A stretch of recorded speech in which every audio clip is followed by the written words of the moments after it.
હાય all, હું છું તમારો પટેલ નિર્સ અને હું છું રિમ્પલ નથવાણી. ફ્રેન્ડ્સ, અમે લોકો લઈને આવી રહ્યા છે હસબન્ડ વાઈફની મસ્ત મજાની કોમેડી અને જેનું નામ છે પટેલ પટલાણીની મોજ. તો પતિ પત્નીના મીઠા ઝઘડા જોવા માટે સ્ટુડિયો શ્રીનાથજીને આજે જ સબસ્ક્રાઇબ કરો, લાઈક કરો, શેર કરો, કોમેન્ટ કરો. સારું, ચાલો, bye bye, take care. Radhe Radhe.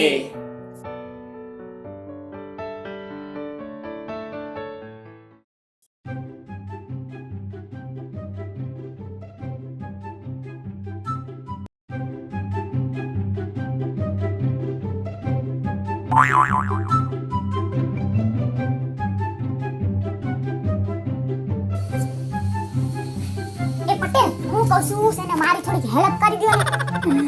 Help? ઠેક મદદ તો મારે કરવી છે, પણ હવે મારામાં શક્તિ નથી. હે, તો તમને અશક્તિ જેવું લાગે છે? અશક્તિ જેવું નથી, પણ કેટલો સમય થઈ ગયો હું કોઈને કઈ નથી શકતો. હવે એનું પરિણામ છે ને બહુ મોટું આવી ગયું હે, અને હવે એને હું કરવું ને એને ભગાડવા માટે કઈ સમજાતું નથી મને. વાતો ઉપરથી તો એવું લાગે છે કે નક્કી કોક ને હારે લફરું હાલે છે. પટેલ, મને કેદીની તમારા ઉપર છે ને બધી શંકાઈ હતી કે તમે છે ને આવા લંપટ વેડા જ કરવાના છો. હાસુ બોલો, હાલો કોની હારે તમારું લફરું બફરું બધું તમે નક્કી કર્યું છે હે? અને બધુંય તમને કહી દઉં, જેટલી મેં તમારી સેવાયું કરીશ ને એટલા તમે મેવા ખાધાસ ને મેવા ખાઈ બધે તમે દઈ ગયા. એવો તમને વિચાર ન આવ્યો કે હું આટલા વર્ષથી તમારી સેવાયું કરું છું ને એના મેવા ખાઈ ને તમે જ્યારે ધરાઈ ગયા ત્યાં બીજા પાસે વડાપાવ ખાવા જાવ છો?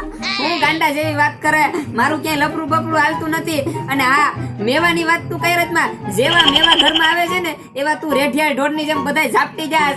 અને એને મારા હાથમાં તો હું આવે ખાલી મેવાની સુગંધ અને ખાલી ડબ્બો.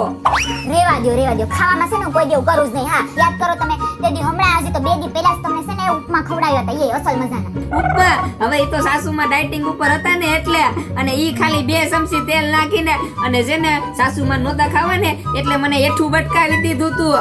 મારી માને છે ને કઈ કહેતા જ નહીં.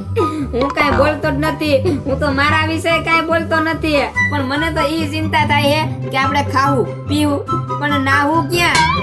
ઓય તે એમ બોલો ને કે બાથરૂમ નો નળ બગડી ગયો છે ને એના માનમાં રોવો છો. બાથરૂમ નો નળ બગડી ગયો? ઈ વરી કયા બગડ્યો? હમણાં લ્યો, આ બીજો ખર્ચો આવ્યો. તમને કેટલી વાર કીધું હે કે પ્લાસ્ટિક ના નળને હાથેથી ખોલવાનું રાખો, પગેથી નહીં. 1 ડઝન નળની તો તે પથારી ફેરવી નાખી. હવે આને બિચારાને શમશાન ભેગો કરી દીધો. થાય પટેલ, જિંદગીમાં એવું બધું થાય. પણ કેટલીક વાર થાય. એને તારા બાપા લગન ટાણે કે જમાઈ રાજા, એને મારી દીકરીના કરિયરમાં હું તમને હાથી અને ઘોડા આપી, તેથી એને મારી દીકરીનું જીવન આલી શાન રહે. હવે વિચાર કરો, હું તો રાજીના રેડ થઈ ગયો કે વાહ, હાથી ને ઘોડા જેવા આવે ને એવા એને વેચીને અને રોકડા કરી લે. પણ પછી ખબર પડી કે તારા બાપાએ છે ને ઓલી શેષ પકડાઈ દીધી મને. ઈ હાથી ઘોડા એક કુકરી નથી વૈધી અટાણે, અને તારા ભાઈએ તો શેષના હે ને ભૂકા કરી નાખ્યા. બસ રેવા દ્યો, કહી દઉં છું ને આ બધું ઠીક, પણ તમારે છે ને બોલવામાં સભ્યતા રખાય. સભ્યતાની તું વાત જ ન કરવો. જેદુનો તારી હારે પરણ્યો ને તેદુની મારી સભ્યતા આખી બદલી ગઈ. ભારતીય સભ્યતામાંથી અત્યારે આદિવાસી સભ્યતા થઈ ગઈ છે. અને મને તો ઈ સમજાય કે આ હાથી ઘોડાથી કોના જીવન આલીશાન બને. જો પટેલ, તમે છે ને આડા અવડા હાલો હોય તો શેષમાંથી હાથી ઘોડા બધી પકડે ને તમને છૂટા મારવા માંડી દે, તમે સીધા થઈ જાવ ને મારું જીવન થઈ જાય આલીશાન. કેવા માથા મેળ વગરના લોજિક છે તમારા. પણ મારા દુઃખનું કારણ છે ને તારો ત્રાસ નથી. તે બીજું શું દુઃખ છે તમને? તું નહીં માન, મેં મારી છે ને નજીકની આ સગી આંખે જોયેલું છે. હું જોયું પટેલ? મેં છે ને, તને ખબર નહીં હોય. એ મને ખબર હોય તો પૂછું. ખબરની વસ્તુ અલગ છે, પણ આપણા ટાકામાં છે ને. ટાકામાં તમે ક્યાં કોઈ દેશી પોટલી નથી હંતાડી ને? હવે દેશી પોટલીઓ તો હું બહાર પીવા જાઉં છું, પણ આપણા ટાકામાં છે ને સાજો બધો સેવાળ જામી ગયો. હું નાવા જાય, નળ ચાલુ કરી અને એમાં સેવાળ આવશે તો સેવાળથી તો મારી બહુ ફાટે રે. અરે પટેલ, તમે જેવારથી બી ગયા આવે એમાં તો કાઈ ન હોય તો સાફ થઈ જાય ને ચોખ્ખો સણાક થઈ જાય. પણ ઈ કઈ રીતે થાય?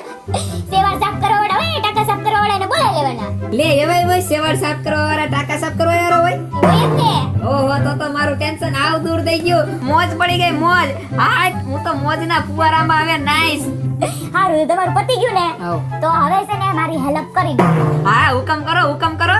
ફટાફટ ઊભા થાઓ ને એઠા વાસણની સોકડી ભરી છે ને ધોઈ નાખો. હાલ. એઠા વાસણ તો પાછા વૈરા. રાધે રાધે.